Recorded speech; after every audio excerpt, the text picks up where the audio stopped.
जय हो महाराष्ट्र माझा, शाहीर गातो गडकिल्ल्यांचं गान या शब्दसुरांसोबत गडांची भव्य छायाचित्रे, छत्रपती शिवाजी महाराज यांच्या कार्याचे प्रत्यक्ष प्रसंग, घोडेस्वारांसह योद्धे यातून हजारो दर्शकांच्या डोळ्याचे पारणे फिटले.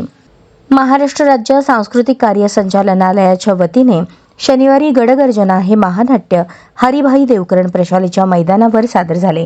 शिवनेरी किल्ल्यावर शिवजन्मापासून महानाट्य सुरू झाले. रायरेश्वरांच्या शपथेपासून ते तोरणा किल्ला घेऊन सुरू झालेल्या स्वराज्याचा प्रवास पुढे शाहिरांच्या गाण्यांवर रसिकांच्या समोर उभा राहत होता. व्यासपीठावर छत्रपती शिवाजी महाराज व मावळ्यांनी अभिनयातून स्वराज्यातील प्रत्येक प्रसंग साकारला. व्यासपीठाच्या भव्य पार्श्वभूमीवर प्रत्येक किल्ला रसिकांच्या रसिकांना प्रसंगासह पाहायला मिळत होता. शाहीर प्रत्येक प्रसंगाचे वर्णन डफावर थाप मारून शौर्यरस नाट्यात भरला. स्वराज्याची शपथ, पुरंदरचा लढा, सिंहगडची लढाई, मुरारबाजीचे शौर्य असे कित्येक प्रसंग दर्शकांना मंत्रमुग्ध करत होते. आग्र्याहून सुटकेचा प्रसंग मिठाईच्या पेटाऱ्यातून साकारला गेला.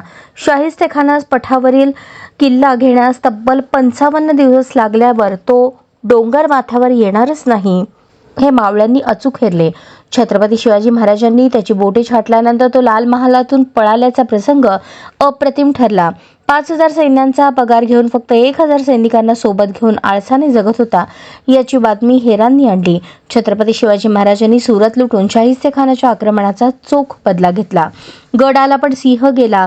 लग्नाचे अवतान आणणाऱ्या तानाजी मालुसरेने मुलाचे लग्न बाजूला ठेवून दिलेल्या बलिदानाने डोळ्यात पाणी उभे राहिले.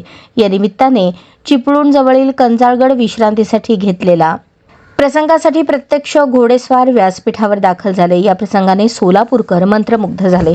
प्रारंभी महाराष्ट्र राज्य सांस्कृतिक कार्य संचालनालयाचे सहाय्यक संचालक संदीप शेंडे, या संपूर्ण कार्यक्रमाचे समन्वयक अमोल धाबळे, ज्येष्ठ नाट्यरसिक प्रशांत बडवे, नाट्य परिषद उपनगरीय शाखेचे अध्यक्ष विजय साळुंखे चौरे यांच्या हस्ते महानाट्याच्या मंचाचे उद्घाटन करण्यात आले. त्यानंतर हा भव्य दिव्य ऐतिहासिक गडगर्जना नाट्य सादर करण्यात आले. तब्बल 2.5 तास रसिक श्रोत्यांना खुर्चीवर खेळवून ठेवण्यात कलावंतांना यश आले.